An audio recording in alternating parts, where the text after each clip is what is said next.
What's up, everybody? TechFight RB with a new video for you guys. Today's video is going to be a tech fight. Tech fight is when I take two things and I compare them together to see which one comes out on top. Today's tech fight is going to be the Apple iPhone 4 against the Samsung Galaxy S III. Let's see which device comes out on top.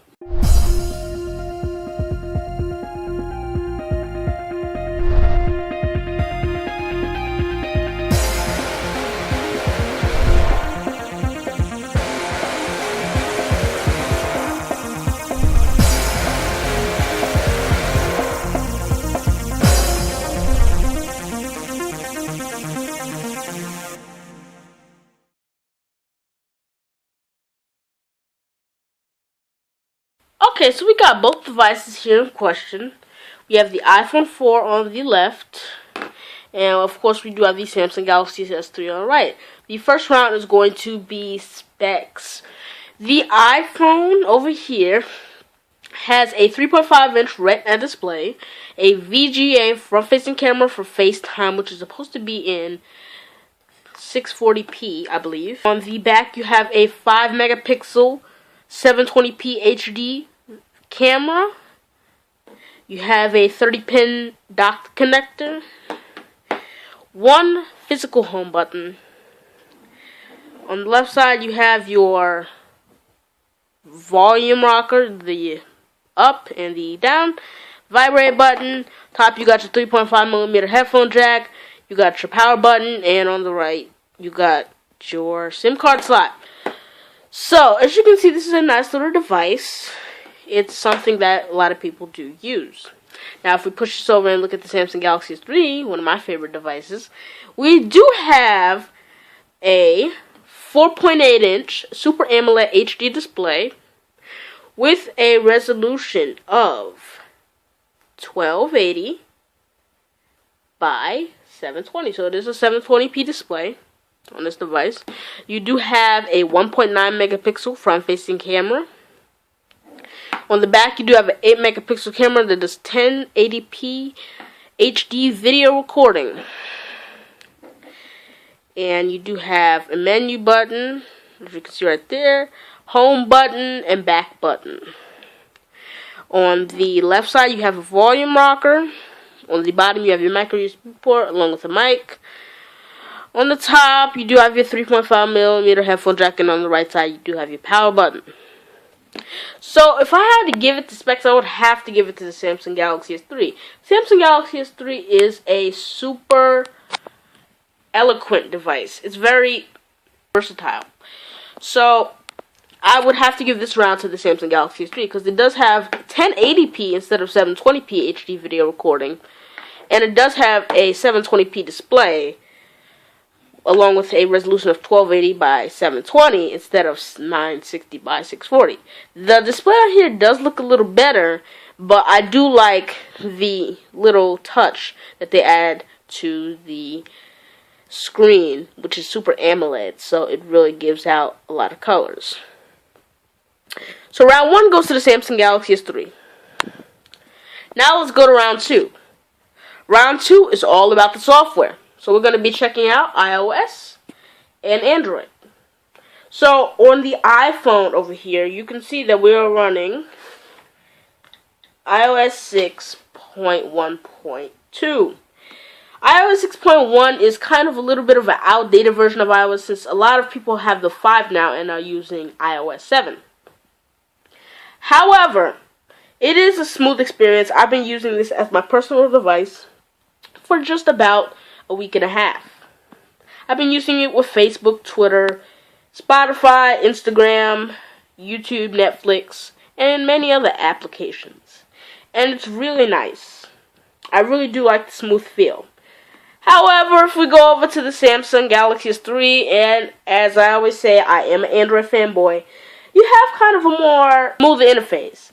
Now, this one is running stock iOS 6, which is all Apple, while this one is running Android from Google.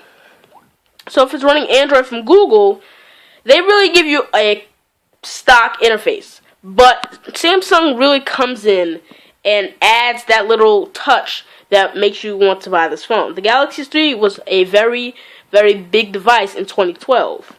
A lot of people did buy it. Over 100 million people bought the Samsung Galaxy S III because they really did like it. So this round, if I had to give it to software, I'm going to have to say, because I am an Android fanboy, the Samsung Galaxy S III. The Samsung Galaxy S III really just does have a smoother feel. It really does have a smoother and prettier experience for the average consumer. Now, please do not leave hateful comments saying, oh, I'm an iOS user, you suck, because I really do like iOS too, but Android is just my thing. Next, let us talk about the processors. Now, this right here is a 1 gigahertz Apple A5 processor running on here. Over here you have a 1.5 gigahertz dual-core Snapdragon S4 CPU. Over here you do get 1 gigabyte of RAM. Over here you do get 2 gigabytes of RAM. So you have a smoother experience on the Samsung Galaxy S III. So right now we're going to go in and we're going to use both the same, because I know that Quadro Standard is not available for the iOS. So I did find one that was a free application. It's called Performance Test by Passmark. So we are going to run a full benchmark on both. So in 5, 4, 3, 2, and we're going to see which one comes out on top with a higher CPU score. Now it's going to test integer math, floating point math, find prime numbers, random string sorting, data encryption, data compression, storage write, storage read, memory read, solid vectors, transparent vectors, complex vectors, image rendering, image filters, simple test, complex test. So that's for 2D, 3D disk, memory, and CPU. And it's going to give us an overall score for each, and we're going to see which one comes out on top. So when that has finished on each, I will come back to you guys. Okay, so the benchmarks did finish, and I will read you the results since you cannot read them and that's tiny. So on the CPU performance, the Samsung Galaxy S III did get a higher score of 5,266, while the CPU over here was 3,804. Okay. So the disc over here got 4,051, as this one got 3,053. Ooh.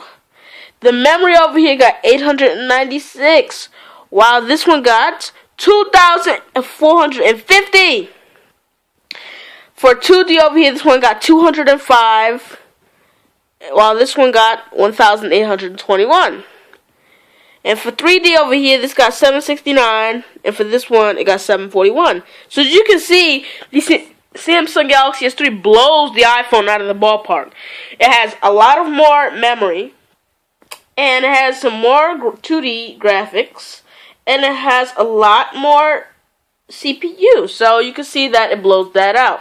Stay tuned for part 2 of this tech fight of the Samsung Galaxy S III and iPhone 4. Check us out on Facebook, TechForDummies on Facebook, and check us out on Twitter, TechForDummies1, and leave your questions and things there at the hashtag #AskAGummy to answer. So thank you so much for watching, and stay tuned for part 2. Thank you everybody for watching this video. If you liked it, please thumbs up our video and click the subscribe button. That'll be right above my head, I guess. And please, thank you for watching. Please check out our other videos, and I will see you guys when I see you guys in the next video. I'm TechForDummies.b, and I approve this message.